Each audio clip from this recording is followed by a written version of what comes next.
السلام عليكم ورحمة الله وبركاته. بسم الله والحمد لله. اللهم صل على سيدنا محمد وعلى آل سيدنا മൗലാന മുഹമ്മദ്. ബഹുമാന്യരായ പണ്ഡിതന്മാരെ, സയ്യിദന്മാരെ, സുഹൃത്തുക്കളെ, സഹോദരങ്ങളെ, അള്ളാഹു നമ്മുടെ പ്രവർത്തനങ്ങൾ കബൂലാക്കുമാറാകട്ടെ. അമ്പിയാക്കളുടേതായ ചരിത്രം, ഖുർആനിൽ പറയപ്പെട്ട പ്രവാചകന്മാരുടെ ചരിത്രം പറഞ്ഞ് ഇബ്രാഹിം നബിയെയും ഇസ്ഹാഖ് നബിയെയും യാക്കൂബ് നബിയെയും പറഞ്ഞിട്ട് ഇപ്പോൾ നമ്മൾ മഹാനായ സയ്യിദന യൂസുഫ് നബി അലൈഹി സ്വലാത്തു വസ്സലാമിലേക്കാണ് എത്തി നിൽക്കുന്നത്. യൂസുഫ് നബിയുടെ ചരിത്രത്തിൻ്റെ തുടക്ക ഭാഗമാണ് നമ്മൾ പറഞ്ഞത്. ഇൻഷാ അള്ളാഹ് അതിൻ്റെ തുടക്കത്തിലേക്ക് തന്നെയാണ് ബാക്കിയുള്ള കാര്യങ്ങൾ പറയാൻ പോകുന്നത്. സയ്യിദന യൂസുഫ് നബി അലൈഹി സ്വലാത്തു വസ്സലാം നമ്മൾ പറഞ്ഞിട്ടുണ്ട്. യൂസുഫ് നബി അലൈഹി സ്വലാത്തു വസ്സലാം ഒരു പ്രത്യേക സാഹചര്യത്തിൽ തൻ്റെ ഉപ്പയുടെ സഹോദരിയായ തൻ്റെ അമ്മായിയുടെ അടുക്കലായിരുന്നു താമസിച്ചിരുന്നത്. അതിന് കാരണം നമ്മൾ പറഞ്ഞു, ആ അമ്മായിക്ക് അനന്തരമായിട്ട്, അഥവാ ഇബ്രാഹിം നബി അലൈഹി സ്വലാത്തു വസ്സലാമിൽ നിന്നും ഇസ്ഹാഖ് നബിക്കും, ഇസ്ഹാഖ് നബിയിൽ നിന്ന് ഇസ്ഹാഖ് നബി അലൈഹി സ്വലാത്തു വസ്സലാമിൽ നിന്ന് അനന്തരമായിട്ട് തൻ്റെ മൂത്ത മകൾ എന്ന നിലക്ക് ഈ അമ്മായിക്കാണ് അനന്തരം കിട്ടിയത്. ആ അനന്തരം ഒരു മിന്തക്കത്തായിരുന്നു. അത് അവരുടെ ശരീഅത്തനുസരിച്ച് അവരിലെ മക്കളിലെ ഏറ്റവും മൂത്ത ആളാരാണ് അവർ അടുക്കലാണ് അത് സംരക്ഷിക്കപ്പെടാറുള്ളത്.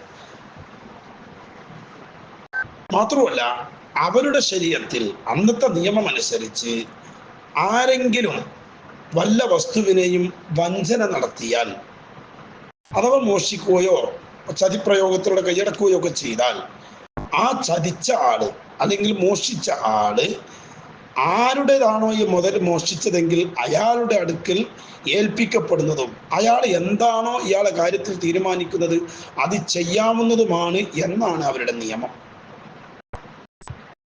അതല്ല, അദ്ദേഹം മരണം വരെ ജീവിക്കുന്ന കാലത്തോളം അദ്ദേഹത്തിന് അടിമയായി ജീവിക്കുക എന്നുള്ളതാണ് അതിനുള്ളതായ ശിക്ഷാമുറ എന്നാണ് അന്നത്തെ നിയമം ഉണ്ടായിരുന്നത്. അത് ഒരഭിപ്രായം, രണ്ടഭിപ്രായങ്ങളാണ്. അതല്ല, മറ്റൊരഭിപ്രായം ഉള്ളത് 1 വർഷം പരിപൂർണമായിട്ടും അടിമത്വം സ്വീകരിച്ച് ആ ആളുടെ കീഴിൽ ജീവിക്കണം എന്നായിരുന്നു. ഏതായാലും മിന്തക്കത്ത് തൻ്റെ അമ്മായിയുടെ കൈവശമാണ് ഉണ്ടായിരുന്നത് എന്ന് നമ്മൾ പറഞ്ഞല്ലോ. അമ്മായിക്കാവട്ടെ തൻ്റെതായ സഹോദര പുത്രനായ യൂസുഫിനെ തൻ്റെ അടുക്കൽ പിടിച്ചു വെക്കണം, ആ കുട്ടിയെ താൻ സംരക്ഷിക്കണം എന്നുള്ളൊരു ആഗ്രഹവും ഉണ്ടായിരുന്നു. അതിനുവേണ്ടി അവർ മുതിരുകയാണ്. അതിൽ തന്ത്രം മെനയുക കൂടിയായിരുന്നു അത്രേ. എങ്ങനെയാണ് സംരക്ഷണം തന്നിലേക്ക് എത്തിയത് എന്നുള്ളതിനെ പറ്റിയാണ് സംഭവം പറഞ്ഞുകൊണ്ടിരിക്കുന്നത്. അങ്ങനെ യൂസുഫ് നബിയുടെ അമ്മായി ഈ ഇസ്ഹാഖ് നബി അലൈഹി സ്വലാത്തു വസ്സലാമിൽ നിന്നും ലഭിച്ചതായ ആ മിന്തക്കത്തിനെ എടുക്കുകയും തൻ്റെ സഹോദര പുത്രനായ യൂസുഫിൻ്റെ അരയിൽ മധ്യഭാഗത്ത് കെട്ടിക്കൊടുക്കുകയും അതിൻ്റെ മുകളിൽ കൂടി തൻ്റെ വസ്ത്രം താഴ്ത്തിടുകയും ചെയ്തു. എന്നിട്ട് അമ്മായി പറഞ്ഞു, ഇസ്ഹാഖ് നബി അലൈഹി സ്വലാത്തു വസ്സലാം, എൻ്റെ പിതാവായി ഇസ്ഹാഖിൽ നിന്നും എനിക്ക് അനന്തരമായി ലഭിച്ച ആ മിന്തക്കത്ത് നഷ്ടപ്പെട്ടിട്ടുണ്ട്, ആയതുകൊണ്ട് അത് അന്വേഷിക്കണം. അങ്ങനെ അന്വേഷിക്കാൻ തുടങ്ങിയപ്പോൾ അവർ ആദ്യമായി പറഞ്ഞത്, നമ്മളെ വീട്ടിലുള്ള കുടുംബത്തിലുള്ള ഓരോ ആളുകളെയും ശരിക്കും ഒരു അന്വേഷണം നടത്തുക, പൂർണ്ണമായിട്ടും അത് പരിശോധന നടത്തുക. അങ്ങനെ അവർ പരിശോധന നടത്തി നോക്കുമ്പോൾ യൂസുഫ് എന്ന ഈ കുട്ടിയുടെ വസ്ത്രത്തിൻ്റെ ഉള്ളിലായിട്ട് അത് തൻ്റെ ശരീരത്തിൻ്റെ മധ്യഭാഗത്ത് അത് പിടിപ്പിക്കപ്പെട്ടതായിട്ട് കാണാൻ കഴിയും. ആ സമയത്ത് അമ്മായി പറഞ്ഞു, ഇന്നഹു ഖ്താനഹ ഫഹുവ ലി മുസല്ലമുൻ അസ്നഉ ബിഹി മാ ശിഅതു. യൂസുഫ് ഈ വിഷയത്തിൽ വഞ്ചന നടത്തിയിരിക്കുകയാണ്. എൻ്റെ അടുക്കൽ ഏൽപ്പിക്കപ്പെട്ട എൻ്റെ മുതൽ അനന്തരമായിട്ട് എനിക്ക് ലഭിച്ചത് അത് എന്നിൽ നിന്ന് വഞ്ചന നടത്തി എടുത്തു വെച്ചത് കൊണ്ട് യൂസുഫിനെ എന്നെ ഏൽപ്പിക്കപ്പെടണം. ആ യൂസുഫിനെ എന്ത് ചെയ്യണമെന്ന് ഞാൻ തീരുമാനിക്കും, ഞാൻ വിചാരിച്ചത് ചെയ്യും എന്ന് അവർ പ്രഖ്യാപിച്ചു. യാക്കൂബ് നബി അലൈഹി സ്വലാത്തു വസ്സലാമിനോട് ഈ വിവരം അറിയിക്കുകയും ചെയ്തു. അപ്പൊ യാക്കൂബ് നബി അലൈഹി സ്വലാത്തു വസ്സലാം പറഞ്ഞു, യൂസുഫ് അങ്ങനെ ഒരു ചതിപ്രയോഗം നടത്തിയിട്ടുണ്ടെങ്കിൽ ഫംസിക്കി, നിനക്ക് എൻ്റെ മകൻ യൂസുഫിനെ പിടിച്ചു വെക്കാം. അങ്ങനെയാണ് യൂസുഫ് അലൈഹി സ്വലാത്തു വസ്സലാം അമ്മായിയുടെ അടുക്കൽ താമസിക്കേണ്ടി വന്നത്. അമ്മായി മരിക്കുന്നത് വരെ യൂസുഫ് എന്ന ഈ കുട്ടി അമ്മായിയുടെ സംരക്ഷണത്തിലായിരുന്നു. അതാണ് പിൽക്കാലത്ത് യാക്കൂബ് നബി അലൈഹി സ്വലാത്തു വസ്സലാമിന്റെ മക്കള് യൂസുഫ് നബി അലൈഹി സ്വലാത്തു വസ്സലാം ഭരണാധികാരത്തിലേക്ക് എത്തിയപ്പോ സംഗതിയൊക്കെ തിരിച്ചറിഞ്ഞ് അവസാനം ഭക്ഷണം വാങ്ങാൻ വേണ്ടി പോവുന്ന സന്ദർഭത്തിൽ ഈ ബിന്യാമിനെ പിടിച്ചു വെക്കാൻ വേണ്ടി യൂസുഫ് നബി ഉപയോഗിച്ച തന്ത്രം നമുക്കൊക്കെ അറിയാം. അങ്ങനെ ബിന്യാമിൻ ഇങ്ങനെ പണി ചെയ്തിട്ടുണ്ട് എന്നറിഞ്ഞപ്പോൾ സഹോദരന്മാരൊക്കെ രാജാവായ അല്ലെങ്കിൽ അന്നത്തെ മന്ത്രിയായ യൂസുഫ് നബി അലൈഹി സ്വലാത്തു വസ്സലാമിനോട് പറഞ്ഞത്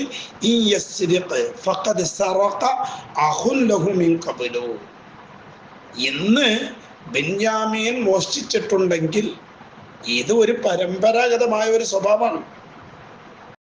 അവന്റെ സഹോദരനായ യൂസുഫ് മുമ്പ് ഇങ്ങനെ ഒരു മോഷണം നടത്തിയിട്ടുണ്ട് എന്ന് ഈ ഭരണാധികാരിയായ അല്ലെങ്കിൽ മന്ത്രിയായ യൂസുഫ് അലൈഹി സ്വലാത്തു വസ്സലാമിന് മുഖത്ത് നോക്കി തൻ്റെ മറ്റുള്ള സഹോദരന്മാർ ഇത് യൂസുഫാണെന്ന് അറിയാത്ത കാരണത്താൽ അവർ പറഞ്ഞു പോവുകയുണ്ടായി. അപ്പൊ അത് പറയാനുള്ള നേരത്തെ തൻ്റെ സഹോദരൻ ഇങ്ങനെ ചെയ്തിട്ടുണ്ട് എന്ന് പറഞ്ഞത് ഈ ഒരു വഞ്ചനയെ പറ്റിയാണ്, അതല്ലെങ്കിൽ ഈ ഒരു മോഷണത്തെ പറ്റിയാണ്. ഇല്ലാത്ത മോഷണത്തെ കെട്ടിച്ചമച്ച് ഉണ്ടാക്കിയ മോഷണമാണ്. ആ കെട്ടിച്ചമച്ച് ഉണ്ടാക്കിയതായ ഈ മോഷണത്തെ പറ്റിയാണ് തൻ്റെ സഹോദരൻ യൂസുഫ് നേരത്തെ ഇങ്ങനത്തെ പണി ചെയ്തിട്ടുണ്ട്, അത് തന്നെയാണ് അവൻ്റെ സഹോദരനായ ബിന്യാമിനും ഇപ്പൊ ചെയ്തിട്ടുള്ളത് എന്ന് സഹോദരങ്ങൾ പറഞ്ഞ് സമർത്ഥിക്കാൻ ശ്രമിച്ചത്. ഏതായാലും അമ്മായി മരണപ്പെട്ടപ്പോൾ യൂസുഫ് നബിയെ യാക്കൂബ് നബി അലൈഹി സ്വലാത്തു വസ്സലാം തന്നിലേക്ക് തന്നെ ചേർത്തിപ്പിടിക്കുകയും ലാളന കാട്ടുകയും സ്നേഹിക്കുകയും തൻ്റെ മറ്റു മക്കളോട് ഉള്ളതിലേറെ കൂടുതൽ സ്നേഹവും ലാളനയുമൊക്കെ കൂടുതലായിട്ട് യൂസുഫിന് നൽകുകയും ചെയ്തു. മാത്രവുമല്ല, യൂസുഫ് നബി അലൈഹി സ്വലാത്തു വസ്സലാമിലേക്ക് മറ്റുള്ളവർക്ക് കൊടുക്കാത്ത ചില വസ്തുക്കളെ കൊണ്ട് യൂസുഫിനെ പ്രത്യേകമാക്കുകയും ചെയ്തു. പ്രത്യേകമാക്കി അഥവാ ചില സംഗതികൾ പ്രത്യേകമായിട്ട് യൂസുഫിന് കൊടുത്തു, അനന്തരമായിട്ട് കൊടുത്തായിരിക്കും. അതിലൊന്ന് ഇബ്രാഹിം നബി അലൈഹി സ്വലാത്തു വസ്സലാമിലേക്ക് സ്വർഗത്തിൽ നിന്ന് ജിബ്രീൽ അലൈഹി സ്വലാത്തു വസ്സലാം കൊണ്ടുവന്ന് കൊടുത്ത ഒരു വടി ഉണ്ടായിരുന്നു. ആ വടി ആ കൂട്ടത്തിൽപ്പെട്ട തലീബ് ഇബ്രാഹിം നബിയുടെ ഒരു വടി, അത് ജിബ്രീൽ അലൈഹി സ്വലാത്തു വസ്സലാം സ്വർഗത്തിൽ നിന്ന് കൊണ്ടുവന്നതാ. അങ്ങനെ ഇബ്രാഹിം നബി അലൈഹി സ്വലാത്തു വസ്സലാം അത് ഇസ്ഹാഖ് നബിക്ക് കൊടുത്തതായിരുന്നു. ഇസ്ഹാഖ് നബി അലൈഹി സ്വലാത്തു വസ്സലാം അത് യാക്കൂബ് നബിക്ക് കൊടുത്തതായിരുന്നു. ആ വടിയാണ് യാക്കൂബ് നബി അലൈഹി സ്വലാത്തു വസ്സലാം മകൻ യൂസുഫിന് കൈമാറുന്നത്, മറ്റു മക്കൾക്ക് കൊടുക്കാതെ.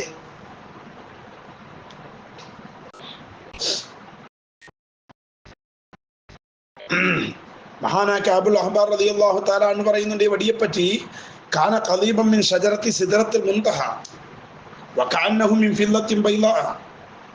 ഏഴാനാകാശത്തിന് അപ്പുറത്തുള്ള സിദ്റത്തുൽ മുൻതഹ എന്ന് പറയപ്പെടുന്ന വടവൃക്ഷം, ആ വടവൃക്ഷത്തിൽ നിന്നുള്ളതായ ഒരു വടിയായിരുന്നു അത്ര ഇത്. അത് വെളുത്ത വെള്ളിയാലുള്ളത് പോലെയായി തോന്നുമത്രേ. ആ വടിയുടെ മുകളിൽ 8 കെട്ടുകൾ ഇടപെട്ടിരുന്നു. 8 കെട്ടുകൾ, 8 ചുരുളുകളായിരിക്കും. വടി കെട്ടപ്പെടാന്ന് വെച്ചാൽ ഒന്നിക്ക് നൂലെടുത്ത് കെട്ടിയതാവാം, അതല്ല എങ്കിൽ 8 ചുളിവുകൾ ഉണ്ടായിരിക്കും. അതിൽ 8 കെട്ടുകൾ ഉണ്ട് എന്നാണ് പറഞ്ഞിട്ടുള്ളത്. ഓരോ കെട്ടിലും ഇബ്രാഹിം നബി അലൈഹി സ്വലാത്തു വസ്സലാമിന്റെ മക്കളിൽ നിന്ന് ഉണ്ടായ മക്കയിലെ പ്രധാനപ്പെട്ട ഓരോ പുരുഷന്മാരുടെയും പേര് ഓരോ കെട്ടിലും രേഖപ്പെടുത്തപ്പെട്ടിരുന്നു. അതിൽ ഒന്നാമത്തെ കെട്ടിലുണ്ടായിരുന്നത് ഇബ്രാഹിം നബി അലൈഹി സ്വലാത്തു വസ്സലാമിന്റെ പേര് തന്നെയാണ്. രണ്ടാമത്തെ കെട്ടിലുണ്ടായിരുന്നത് ഇസ്ഹാഖ് നബിയുടെ പേരാണ്. മൂന്നാമത്തെ കെട്ടിലുണ്ടായിരുന്നത് യാക്കൂബ് നബിയുടെ പേരാ. നാലാമത്തെ കെട്ടിലുണ്ടായിരുന്നത് യൂസുഫ് നബിയുടെ പേരാ. അഞ്ചാമത്തെ കെട്ടിലുണ്ടായിരുന്നത് മീശ എന്നവരുടെ പേരാ. ആറാമത്തേലുണ്ടായിരുന്നത് അഫ്രാഹിം ഇബ്നു മീശയുടെ മകൻ അഫ്രാഹിമിൻ്റെതായ പേരാ. ഏഴാമത്തതിലുണ്ടായിരുന്നത് അഫ്രാഹിമിൻ്റെതായ മകൻ നൂൻ എന്നവരുടെ പേരാണ്. എട്ടാമത്തെ കെട്ടിലുണ്ടായിരുന്നത് നൂൻ എന്നവരുടെ മകൻ യൂഷ എന്നവരുടെ പേരാണ്. മൂസാ നബി അലൈഹി സ്വലാത്തു വസ്സലാമിന്റെ ഒപ്പം കൂടിയ ഒരു അടിമയെ പറ്റി ഒരു ഫത്തയെ പറ്റി പറഞ്ഞല്ലോ, യൂഷ ഇബ്നു മത്ത. ആ യൂഷ അലൈഹി സ്വലാത്തു വസ്സലാം പിന്നെ പ്രവാചകനെ അല്ലാഹു നിയമിച്ചിട്ടുണ്ട്. ആ യൂഷയുടെ പേരുമായിരുന്നു. ഇതൊക്കെ ഇബ്രാഹിം നബി അലൈഹി സ്വലാത്തു വസ്സലാമിന്റെ മക്കൾ പരമ്പരയിൽപ്പെട്ടവരാ. ഇവരിൽ ഓരോരുത്തരുടെ പേരും ആ കെട്ടുകളിൽ എഴുതപ്പെട്ടിരുന്നു. യൂസ നബി അലൈഹി സ്വലാത്തു വസ്സലാം വരെ എന്താ ആ വടി എത്തിയെന്നർത്ഥം. ആ യൂസ നബി അലൈഹി സ്വലാത്തു വസ്സലാമിന്റെ ശേഷം ആ വടി ബനി ഇസ്രായേലിലേക്ക് നൽകപ്പെട്ട പ്രത്യേകമായ അടയാളമായി അല്ലാഹു തആല ഖുർആനിൽ പറഞ്ഞ ആ പ്രത്യേകമായ താബൂത്ത് ആ പെട്ടിയിൽ നിക്ഷേപിക്കപ്പെടുകയായിരുന്നു. അത് ദാനിയാൽ അലൈഹി സ്വലാത്തു വസ്സലാമിന്റെ കാലഘട്ടം വരെ അത് ശേഷിക്കുകയുണ്ടായി. പണ്ഡിതന്മാർ പറഞ്ഞിട്ടുണ്ട്, യൂസുഫ് നബി അലൈഹി സ്വലാത്തു വസ്സലാമിന്റെ പേരെഴുതപ്പെട്ടതായ നാലാമത്തെ കെട്ട്, ആ നാലാമത്തെ കെട്ടിൽ ഒരു പ്രത്യേക അത്ഭുതമുണ്ടായിരുന്നു. അതായത് ആ നാലാമത്തെ കെട്ടിൽ കുങ്കുമത്തിന്റെ നിറത്തിലുള്ളതായ ഒരു ദ്രാവകം, ഒരു വെള്ളം അതിലൂടെ ഒഴുകിയിരുന്നു അത്രേ. അതിൻ്റെ വാസനയാവട്ടെ കസ്തൂരിയുടെ വാസനയുമാണ്. അപ്പൊ അങ്ങനെ കസ്തൂരിയുടെ വാസനയുള്ള കുങ്കുമത്തിൻ്റെതായ നിറമുള്ളതായ ഒരു പ്രത്യേക ദ്രാവകം ആ നാലാമത്തെ കെട്ടിലൂടെ ഒഴുകിയിരുന്നു എന്ന് ചില പണ്ഡിതന്മാർ പറഞ്ഞത് കാണാൻ കഴിയും. മറ്റൊരഭിപ്രായത്തിലുള്ളത് ഇന്നഹു കാന ബുകാഉൽ ഖലീബി അലാ യൂസുഫ് നബി അലൈഹി സ്വലാത്തു വസ്സലാം സഹിച്ച പ്രയാസ പീഡനങ്ങളുണ്ടല്ലോ, അതിൻ്റെ മേലെല്ലാം ആലോചിച്ചിട്ട് ആ ഖലീബ്, ആ പട്ടി കരഞ്ഞതാണ് ആ കെട്ടിലൂടെ പുറത്തേക്ക് വന്ന ദ്രാവകം എന്നും പറയപ്പെടുന്നു. യൂസുഫ് നബി അലൈഹി സ്വലാത്തു വസ്സലാം ഈ ഖലീബ് കൊണ്ട് കളിക്കുമായിരുന്നു അത്രേ. കളിക്കുമ്പോൾ യൂസുഫ് നബി അലൈഹി സ്വലാത്തു വസ്സലാമിന്റെ മുഖം പ്രകാശിക്കുമത്രേ. യൂസുഫ് നബി അലൈഹി സ്വലാത്തു വസ്സലാമിന്റെ മുഖത്തിനുള്ള പ്രകാശം പോലെ ഈ വടി പ്രകാശിക്കുമായിരുന്നു അത്രേ. ആ വടിക്ക് യൂസുഫ് നബിയുടെ സൗന്ദര്യം നമുക്കറിയാം, അത്രയും വലിയ സൗന്ദര്യം. അതുപോലെയുള്ളതായ ഒരു പ്രകാശം ഈ വടിക്ക് ഉണ്ടാകാറുണ്ടായിരുന്നു. അപ്പൊ ഈ വടി യാക്കൂബ് നബി തൻ്റെ മക്കൾക്ക് കൊടുക്കാതെ, മക്കളിൽ മറ്റുള്ളവർക്ക് കൊടുക്കാതെ യൂസുഫിനിക്ക് മാത്രം കൊടുത്തതിൽ പ്രത്യേകമാക്കപ്പെട്ട ഒന്നാണ്. മറ്റൊന്ന് അൽ ഖബാ അല്ലത്തി കാന കസാഹു അല്ലാഹു തആല ലി ഇസ്ഹാഖ് നബി അലൈഹി സ്വലാത്തു വസ്സലാമിക്ക് അല്ലാഹു തആല ധരിപ്പിച്ചു കൊടുത്ത ഒരു പ്രത്യേക ഖബാ, ഒരു മേൽവസ്ത്രം, ഒരു കോട്ട്, ഒരു സ്ഥാനവസ്ത്രമാകും. അത് യാക്കൂബ് നബിക്ക് ലഭിച്ചതാണ്. യാക്കൂബ് നബി അത് യൂസുഫ് നബി അലൈഹി സ്വലാത്തു വസ്സലാമിക്ക് നൽകുകയായിരുന്നു. മൂന്നാമത്തത് നേരത്തെ നമ്മൾ പറഞ്ഞ മിന്തക്കത്ത്, അതും യൂസുഫ് നബി അലൈഹി സ്വലാത്തു വസ്സലാമിലേക്ക് നൽകപ്പെടുകയുണ്ടായി.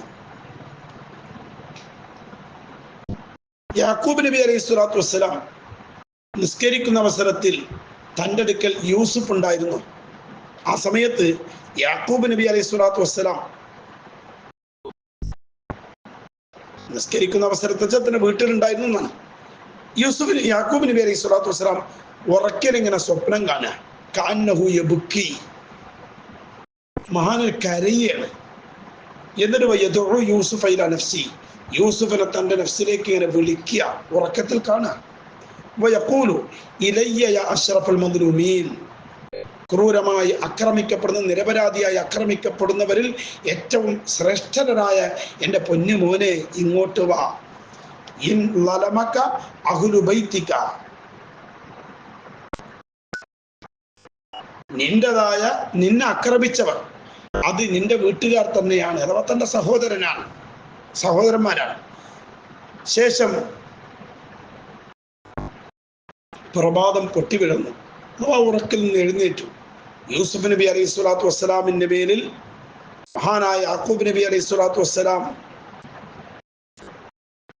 അങ്ങനെ കെട്ടിപ്പുണരുന്നതായ ഒരു രംഗമാണ് കാണുന്നത്. ഏതായാലും പ്രഭാതം പൊട്ടിവിടന്നപ്പോ മഹാനായ യാക്കൂബ് നബി പെട്ടെന്ന് ഉണർന്നപ്പോൾ ആകെ ദുഃഖിതനായി, വിഷമത്തിലായി.